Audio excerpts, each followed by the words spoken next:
Zoos have always inspired a sense of wonder. That immediacy of nose-to-nose contact with a so-called wild creature. That's why people went to zoos 150 years ago. That's why they go today. Despite the enduring popularity of zoos, past and present, many zoos today face an uncertain future. If a zoo of any size cannot adequately take care of their animals, they shouldn't be in the business. It's as simple as that. How can zoos address public concerns about animal welfare? And how do they stay relevant in an era when so many species face dire threats in the wild? Zoos can play a role in the battle to keep wild animals in existence. A zoo is a good zoo if, in exchange for having wild animals, it does work on behalf of wild animals, really out in the world.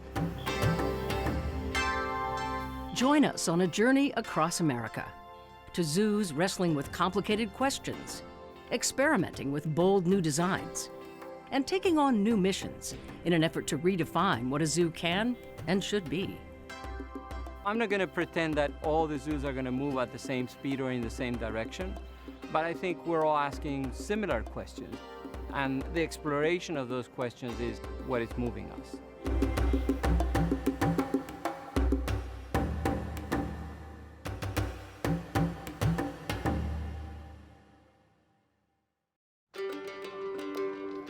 That impulse that visitors have to be emotionally connected to those creatures, that seems to be hardwired into us.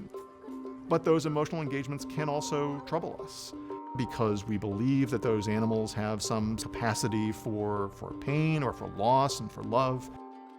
It's that tension, I think, that makes zoos complicated, but it's also what makes them so popular. Today, that emotional tension seems greater than ever. Public concerns about animal welfare have deepened, prompting questions about the value of zoos and compelling zoos to reinvent themselves in a way that reflects the needs and ethics of modern society. In many places that I lived around the world, they had zoos that were not good zoos. The future of the zoos is by all means making sure that every exhibit that we have for animals who cannot advocate for themselves is at the highest quality every time.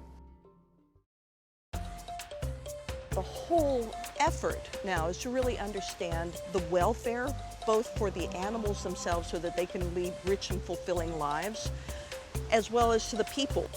Why do they come here? What are they looking for? What fulfills them? These new understandings have led many zoos to transform their designs in an effort to better serve animals and educate visitors. The cages and bars of the past are being replaced by settings intended to be more natural and stimulating, like the ones here in Seattle. That is their place. That is their environment, and we're guests in their nature. How do I bring that Alaskan landscape to someone at Woodland Park Zoo? How do I create a place where the bears and the wolves and the otters and the eagles and the elk are in a place that their physiology is built for? We're constantly asking ourselves, what makes them happy? Shade, sun, places to get away from one another, places to get away from visitors, places to come together, places to be able to run at top speed and stop on a dime. Philadelphia has taken this even further with the so-called Zoo 360 design, these mesh walkways that run over the course of the zoo. It's pretty striking when you're walking along a path and there's an Amur tiger 15, 20 feet above your head, and you realize just how big they are and just how imposing and marvelous they are. Armed with better knowledge about the kind of physical and social environment that animals need to thrive, zoos are deciding that certain animals may be better off somewhere else. And after years of looking at it and thinking about it, we've reached the decision that for the short term, elephants are not coming back to the Philadelphia Zoo. Other zoos are deciding to keep their elephants. We've made the decision that we can keep elephants in captivity. As long as you provide for them socially, you provide for them in space, and you provide for them in a climate that is appropriate for the species. And that's what we found here in Oakland. The environment in Oakland is also well suited for animals native to the region, animals that have hardly anywhere left to live. So we brought 4 black bears here to the California Trail that had gotten into trouble and had actually attacked somebody. Now, instead of being euthanized, they're going to have almost 2 acres to roam on. So by being able to provide a home for them, it gives us a forum to talk to our visitors about the human-wildlife conflict. This exhibit specifically is the black bear exhibit. Like other zoos, Oakland is recasting many of its animals as ambassadors for their wild cousins fighting for survival around the world and facing loss of habitat right in our own backyards. Behind the scenes, some zoos are also taking on the role of ARCs for species in danger of disappearing. Zoos began breeding these bats and working with local conservation groups on the island, and it has completely reversed the extinction trajectory. Zoos are one of the few kinds of institutions that have captive breeding programs. And if it wasn't for zoos, in a few cases, we wouldn't still have those animals. The American bison is one of them. They had gone from 60 million to 23.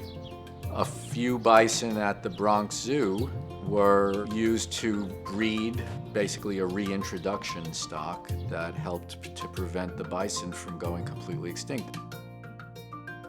We're at a point where the zoos have to play a role in educating the public about conservation and then getting into the trenches of fighting for conservation in the field. There are many zoos that aren't quite up to this task yet. It's really incumbent on the zoos that do it well to really compel those other zoos to move this direction. I think zoos certainly are going to change in the future in response to some of the recent controversies and challenges. But I think that zoos continue, despite all the controversies, to be spectacularly popular.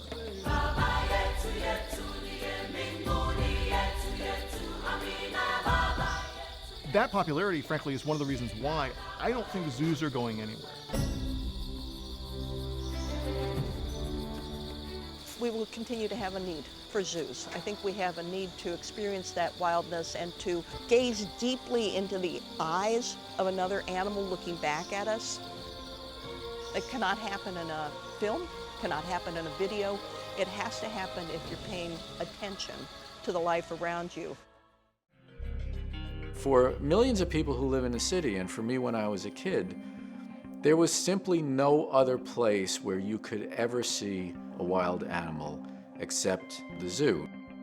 I know for me there was tremendous value in that, and I know I've tried to give it back. So the zoo of the future should reattach humans to nature, should connect with the consequences of our behaviors, and should give us hope.